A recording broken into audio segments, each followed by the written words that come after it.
Hi YouTubers, welcome back to another video here on the Snowy Valleys Division layout. And today we're doing our first review of the year 2021 with the re-release of the Broadway Limited Imports BrassHybrid series Chesapeake and Ohio Class L-1 Hudson. And this is the museum version numbered 490 with the yellow boiler, as you can see here on the sticker.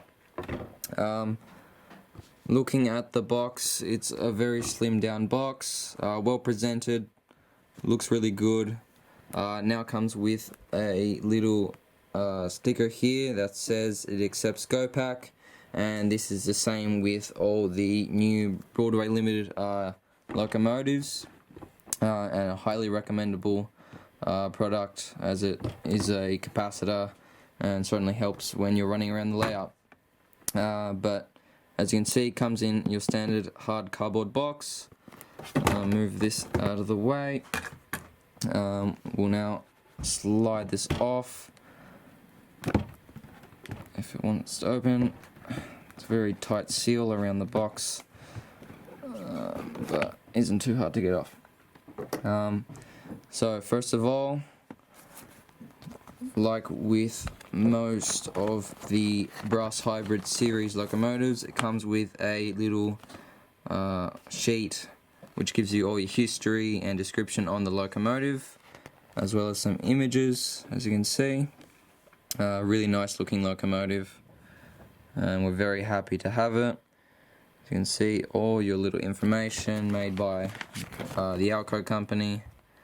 Was around the late 40s, I believe, and was a passenger service locomotive. As you can see, really nice photos. Really good addition from Broadway. Moving on, we have our usual three additions from Broadway. We have our parts diagram for both the tender and boiler, as you can see. Then we have the limited 1-year warranty, as per usual, and then finally our operator's manual, which comes with all your CVs, functions, DCC and DC, the usual. But overall, really well presented box, and we'll move on now to what comes inside.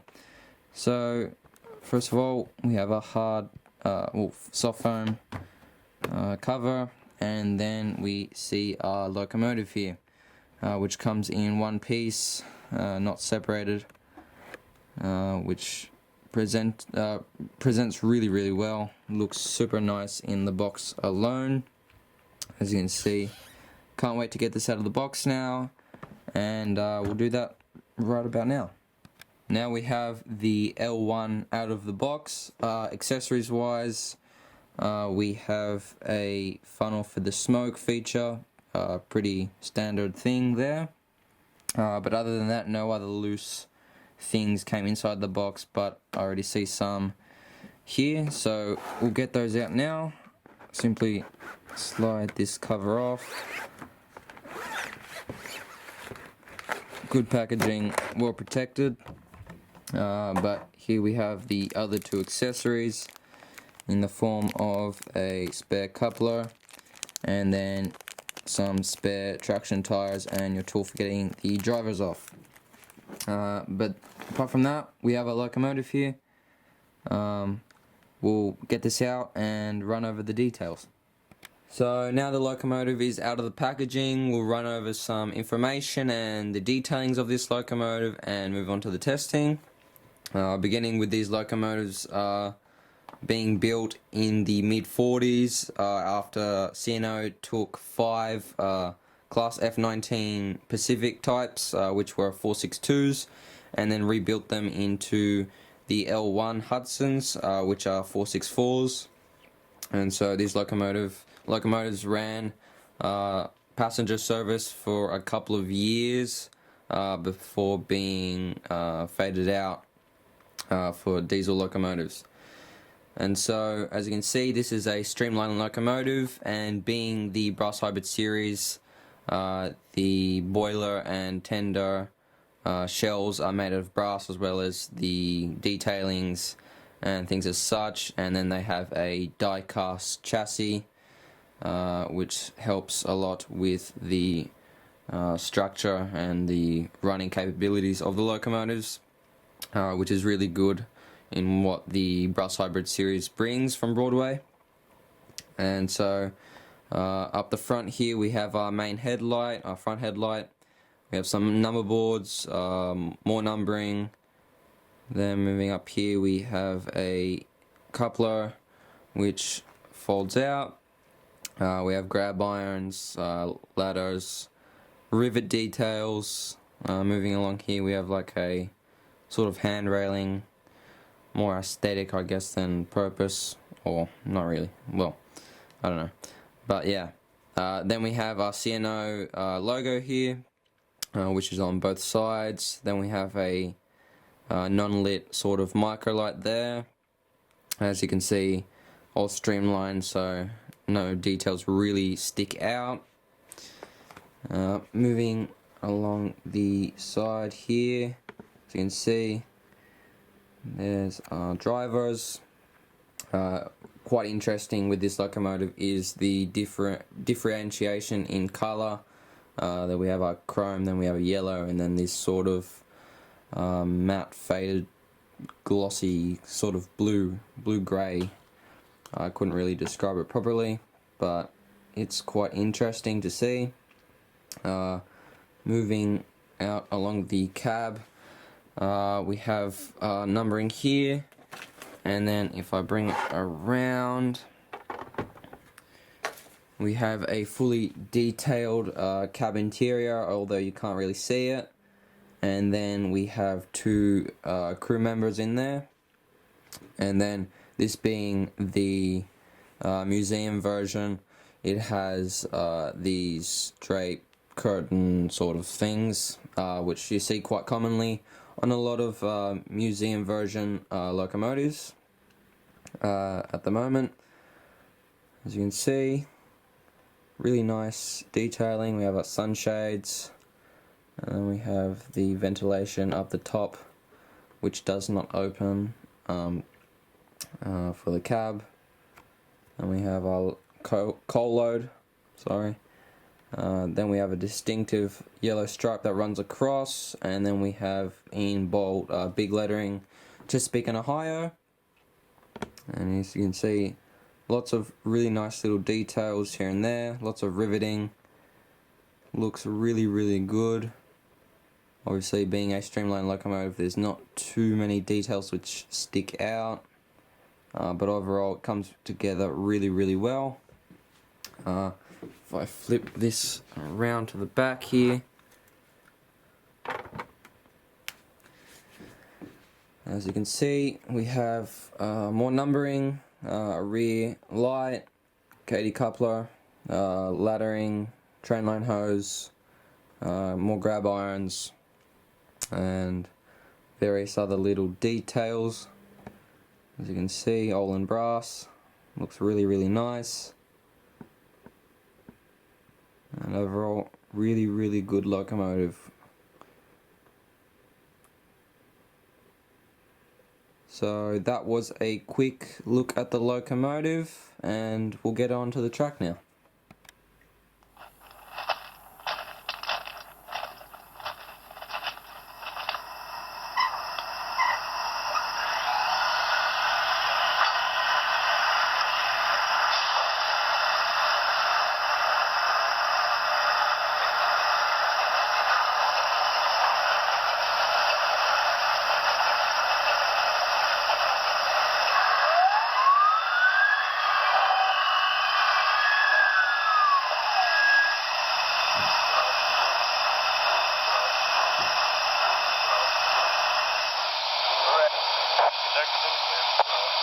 Probably going to be leaving.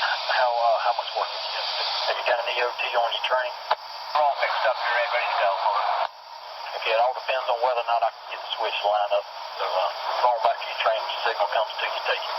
That's right.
So after seeing the L-1 in action, absolutely spectacular.